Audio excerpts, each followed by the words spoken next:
妞妞在公司里逛了大半个小时，接到小姨的电话了。她从公司出来，没有回哥哥的办公室。小姨看到海童，妞妞小跑出公司。海童没有开车进公司，嫌麻烦，到了公司门口就打电话给妞妞。海童含笑看着外甥女小跑出来，嘴上说道：“你别跑那么快，穿着高跟鞋呢。”妞妞还是一路小跑出来的。跟你哥说了吗？海童先递了一袋零食给外甥女，又伸手轻摸一下妞妞的脸，说道：“瘦了，平时没有好好吃饭，工作很重要，但身体更重要，要按时吃饭，不要总熬夜。”瘦了吗？我都觉得我胖了。妞妞接过小姨递来的一大袋零食，都是她爱吃的。小时候她是个吃货，去哪里都要带着零食。成年后，因为工作忙，反而没有时间吃零食了。但长辈们还记得她爱吃什么，每次过来，小姨都会准备很多她爱吃的零食。瘦了很多，还有点黑眼圈，一看就知道你熬夜，你化的妆都遮掩不住你的疲惫。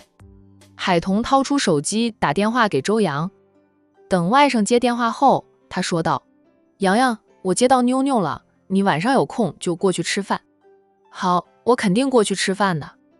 又不是回山庄里，在小姨市区里的房子，周阳不会缺席。他住的地方本来离小姨家里也不远。行，那我们先走了，你下了班就过去。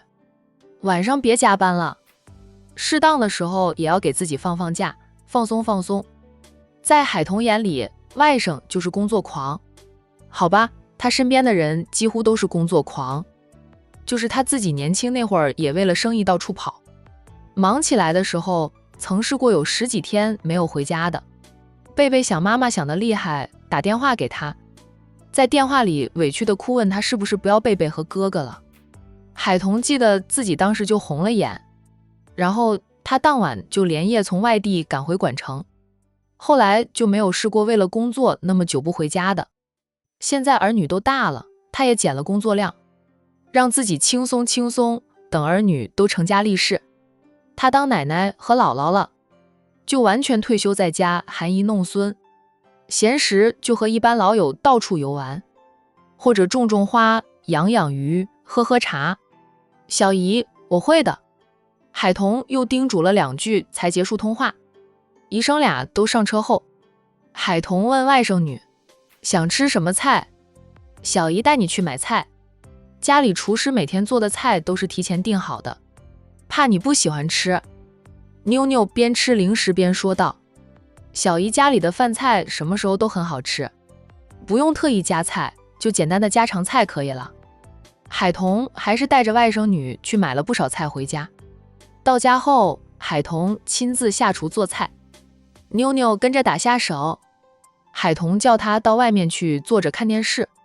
小姨，我明天就要离开管城的，跟小姨相处的时间很短，我有很多话想和小姨说的呢。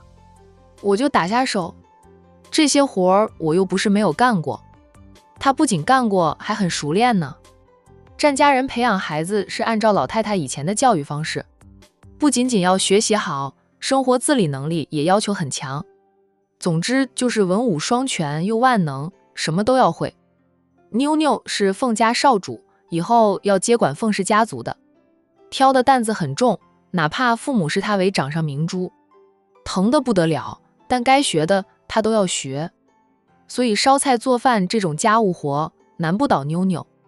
海童笑道：“你难得来一次，还帮着小姨做事，小姨过意不去。在家里我也会做的，有时候还会做给我爸妈吃。你爸妈还好吗？”海童问起姐姐的近况。其实姐妹俩隔3差5就通电话或者视频。陆东明每个月也会回管城住上几天，陪陪父母家人。每次回管城，陆东明必定会来占家报道。姐姐的近况海童很清楚，习惯性问话。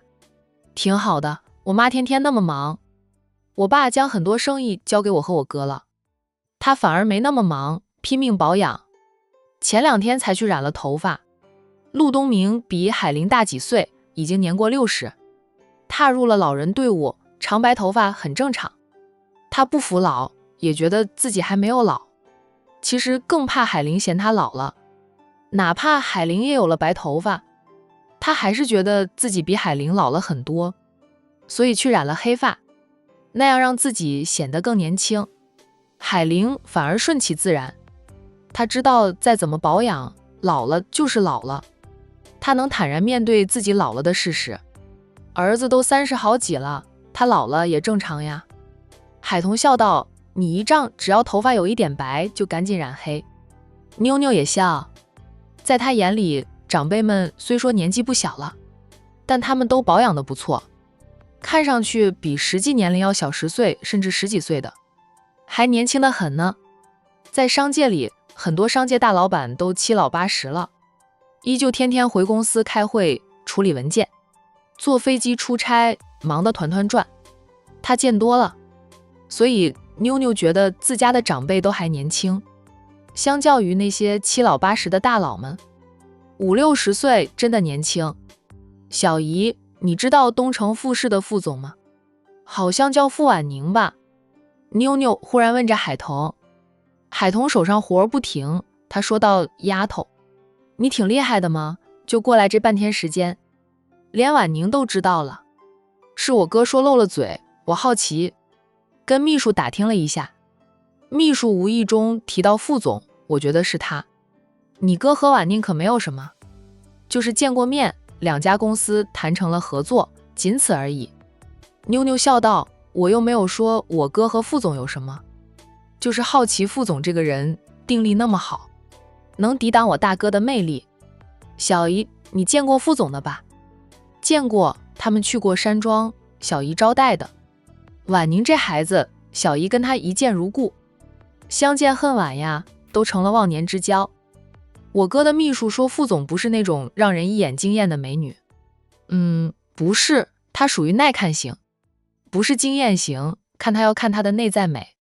海童又道，你哥又不是以貌取人，他和婉宁若能擦出火花，还是很般配的。不过目前来说，他们俩都没有那方面的意思。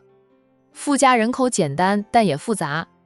婉宁外婆家的那些亲戚，手伸得长，心也大。听了海童的话，妞妞说道，极品亲戚怕什么？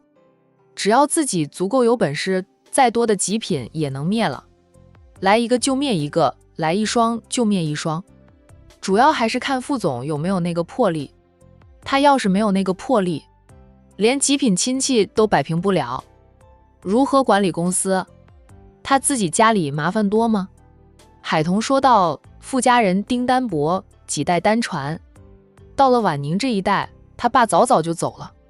他属于一父子，上无兄姐，下无弟妹，当家的是他和爷爷，说他妈妈耳根子软，容易被娘家兄姐挑唆。我让人去了解一下傅家，婉宁还是有魄力的，他那些亲戚在他面前不敢造次，就算能唆使他妈做什么，他不听他妈的，他妈也没办法的。虽然他妈会听娘家兄妹的，但感情天秤还是倾向婉宁的。他爷爷还活着，他舅家那边也不敢造次。以后老爷子不在了，婉宁一个人撑着就不好说了，除非他能干脆利落的与舅家断亲，那样会伤害到他母亲的感情。只能说婉宁这孩子也不容易。当然了，你哥若是喜欢了婉宁，有你哥帮着，婉宁舅家那些亲戚想拿捏婉宁瓜分傅家那是不可能的。不是说婉宁不够强，但再强大的人你独木难支呀。顿了顿后，海童又说道，副董对你哥个人很满意，但也挑了点刺儿。他后面悄悄去了解过，也知道了副董更想和他战家结亲，希望婉宁能和他家宝宝擦出火花。但婉宁不喜欢姐弟恋，宝宝比婉宁小一点，副董挑我哥的刺儿。我哥有什么刺可挑？他还不够优秀吗？妞妞不爽了，在他眼里，自家大哥那是天底下最好的哥哥，最优秀的男儿。海童默了默后才说道，婉宁的爷爷觉得你哥的亲爸出过轨，当初跟你妈闹离婚，闹得也很难看，担心基因遗传过于强大，你哥以后也会感情不重。好一会儿，他说到我哥他爸犯下的错跟我哥有什么关系？虽然我哥是他亲生儿子，但我哥是跟在我妈身边长大的，也是在小姨和姨丈身边长大的，身边的人都是三观正，男人都忠于爱情及婚姻的。我哥从小耳闻目睹，他只会学好，不会学坏的。不能说他爸出轨，他就继承了出轨的基因。我们没有嫌弃他的孙女很不错了，他居然先嫌弃我哥了。海童安抚爱生女的怒火，妞妞，你还年轻，若你站在副董的角度上看事情，会有那点担心是正常的。那个傅婉宁也这样认为吗？妞妞想，那个傅婉宁也是这样想的吧，他就没有好感了。婉宁伯他爷爷的话是，按爷爷这样的想法，那我爸早死，别人是不是会担心我继承了我爸短命的基因？妞妞愣了一下，随即又笑了一下，说道，这个傅婉宁倒是清醒的。婉宁是很不错，可惜他对你哥没有意思，他背负的担子重，孩子是肯定会生的，毕竟傅家到他这一代，就他一根独苗苗，傅氏集团又庞大，如果他不生娃，以后傅氏集团后继无人，还真会便宜了那些亲戚。他说他去做试管婴儿，一胎生对龙凤胎，儿女双全，不要老公。妞妞，这个想法也不错呢。小姨，你说我以后也这样行吗？